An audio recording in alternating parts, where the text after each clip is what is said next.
കഥ പാതി വഴിയിൽ ഭാഗം 9. അവതരണം ഷെറിൻ നൗഷ. ആ പെൺകുട്ടിയുടെ മുഖം കണ്ട മാത്രയിൽ അവൻ ഒന്ന് നടുങ്ങിപ്പോയി. അഭി. മഹേഷിൻ്റെ ശബ്ദം നേർത്തില്ലാതായി. അഭിരാമി മഹിയുടെ മുഖത്തേക്ക് ദയനീയമായി നോക്കി. ശരീരം തളർന്ന് അവൾ അവൻ്റെ ദേഹത്തേക്ക് ബോധരഹിതയായി വീണു. മഹേഷ് അവളെ പതിയെ താങ്ങിയെടുത്തു. ശേഷം അവളെ കാറിലേക്ക് കൊണ്ടുചെന്ന് അവൻ കിടത്തി. എന്താണ് സംഭവിച്ചതെന്ന് അവന് മനസ്സിലായില്ല. എങ്കിലും അരുതാത്തതെന്തോ സംഭവിച്ചിരിക്കുന്നു എന്നവൻ്റെ മനസ്സ് പറഞ്ഞുകൊണ്ടിരുന്നു. ആ തിരക്കൊഴിഞ്ഞ ആശുപത്രിയിൽ അഭിരാമി മയങ്ങിക്കിടക്കുകയായിരുന്നു. ഡോക്ടർ വിഷ്ണു അവളെ പരിശോധിച്ചു കഴിഞ്ഞ് പുറത്തേക്കിറങ്ങി വന്നു. പുറത്ത് കസേരയിലിരുന്ന മഹേഷ് എഴുന്നേറ്റ് അവൻ്റെ അടുത്തേക്ക് ചെന്നു. വിഷ്ണു, എന്തു പറ്റി? അവൾക്കിപ്പോൾ എങ്ങനെയുണ്ട്? മഹേഷ് വിഷ്ണുവിനൊപ്പം നടന്നു ചെന്നു. പേടിക്കാനൊന്നുമില്ല, അവളിപ്പോൾ ഓക്കെയാണ്. ഇന്നലെ രാത്രിയിൽ കാര്യമായി എന്തോ സംഭവിച്ചിട്ടുണ്ട്. വിഷ്ണു വ്യക്തമായി പറയാതെ മഹേഷിനെ നോക്കി. വിഷ്ണു, കാര്യമായെന്തോ എന്ന് പറഞ്ഞാൽ താൻ എന്താണ് ഉദ്ദേശിച്ചത്? മഹേഷ് ഒന്നും മനസ്സിലാവാതെ വിഷ്ണുവിനെ നോക്കി. മഹി, ഈ കുട്ടി തൻ്റെ വീട്ടിൽ ജോലി ചെയ്യുന്നതാണെന്നല്ലേ പറഞ്ഞത്? ഇത് വെറുതെ ഒരു അപകടം പറ്റിയതാണെന്ന് പറയാൻ പറ്റില്ല. ഇവളെ ആരോ റേപ്പ് ചെയ്തിട്ടുണ്ട്, അതും ക്രൂരമായി തന്നെ.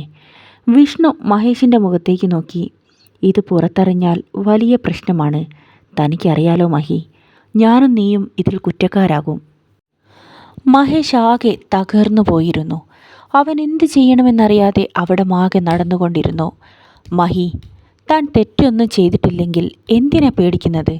നമുക്കിത് എത്രയും പെട്ടെന്ന് പോലീസിൽ അറിയിക്കാം. നിന്റെ വീട്ടിൽ വെച്ചല്ല ഇവൾക്ക് പ്രശ്നം സംഭവിച്ചിരിക്കുന്നത്.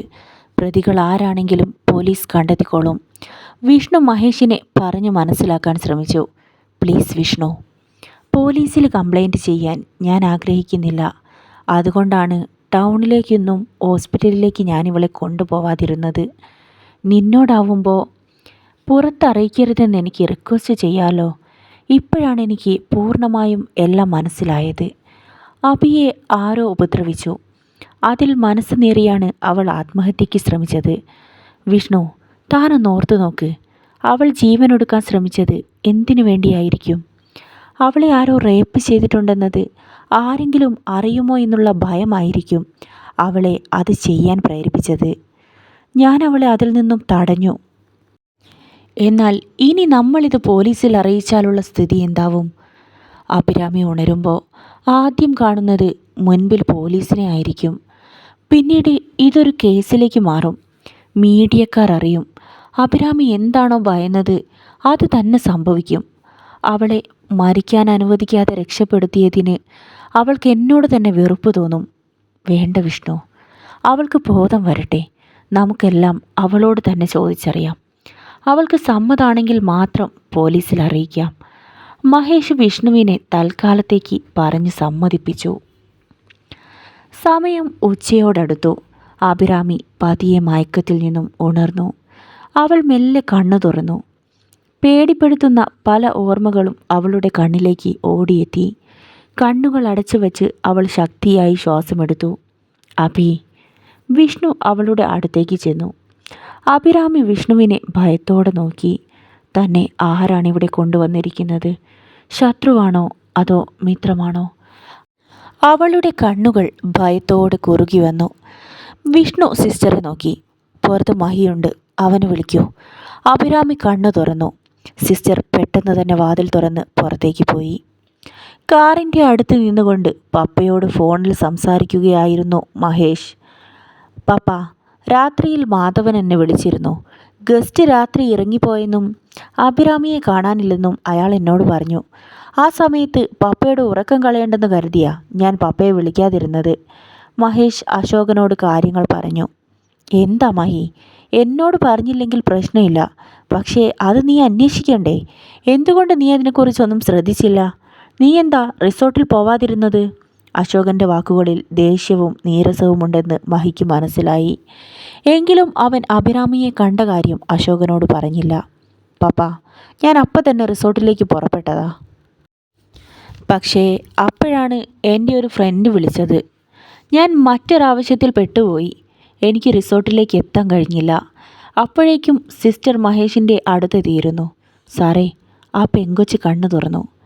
വിഷ്ണു സാർ വിളിക്കുന്നുണ്ട്. അവൻ പെട്ടെന്ന് തന്നെ പപ്പയുടെ കോൾ കട്ട് ചെയ്ത് അഭിരാമിയുടെ അടുത്തേക്ക് നടന്നു. കട്ടിലിലിരിക്കുന്ന അവളുടെ മുഖത്ത് ഭയം നിറഞ്ഞു നിൽക്കുന്നത് മഹി കണ്ടു. മഹേഷിനെ കണ്ടതും അവൾക്കല്പം ആശ്വാസം തോന്നി. മനസ്സിൽ അടക്കി വെച്ച സങ്കടം കണ്ണുനീരായി അണപൊട്ടി ഒഴുകാൻ തുടങ്ങി. അഭി, എന്താ നിനക്ക് പറ്റിയത്? അവൻ അവളുടെ അടുത്ത് ഒരു കസേരയിൽ വന്നിരുന്നു. ജീവിതം നമുക്ക് തന്നത് ദൈവമാണ്. അത് തിരിച്ചെടുക്കാനും ദൈവത്തിന് മാത്രമേ അവകാശമുള്ളൂ. ഇങ്ങനൊരു അവിവേകം ചെയ്യാൻ ശ്രമിക്കുന്നതിന് മുമ്പ് നിനക്ക് കനകാൻറ്റിയെക്കുറിച്ച് ഓർത്തൂടായിരുന്നോ? അവൻ അവളെ സ്നേഹത്തോടെ ശാസിച്ചു. അവൾ ഏങ്ങി ഏങ്ങി കരയാൻ തുടങ്ങി. സാരമില്ല അഭി, താൻ കരയാതിരിക്കി. കഴിഞ്ഞതെല്ലാം കഴിഞ്ഞു. ഇനിയും അതൊന്നും ഓർത്ത് വിഷമിക്കാൻ നിൽക്കണ്ട. അമ്മയ്ക്ക് നീയല്ലാതെ മറ്റാരുമില്ല, അത് നീ ഓർക്കണം. മഹേഷ് വിഷ്ണുവിനെയും കൂട്ടി ആ റൂമിൽ നിന്നും പുറത്തേക്ക് ഇറങ്ങിപ്പോയി. വിഷ്ണു, അവളൊന്ന് റിലാക്സ് ആവട്ടെ, നമുക്ക് കുറച്ച് സമയം പുറത്തിരിക്കാം. അവർ പോയി കഴിഞ്ഞതും അഭിരാമി കൈകളാൽ മുഖം പൊത്തിവച്ച് ഉറക്കെ കരഞ്ഞു. ഒരുപാട് സമയം ആ കരച്ചിൽ തുടർന്നു. പതിയെ ആ കരച്ചിൽ ഒരേങ്ങലായി മാറി. തളർന്ന അവശയായി അവൾ തൻ്റെ കട്ടിലിലേക്ക് കിടന്നു. അലക്സി പൂജയുടെ അരികിലേക്ക് വന്നു. എന്തു പറയുന്നു? നീ ഓക്കെ അല്ലേ? അവൾ കട്ടിലിൽ എഴുന്നേറ്റിരുന്നു.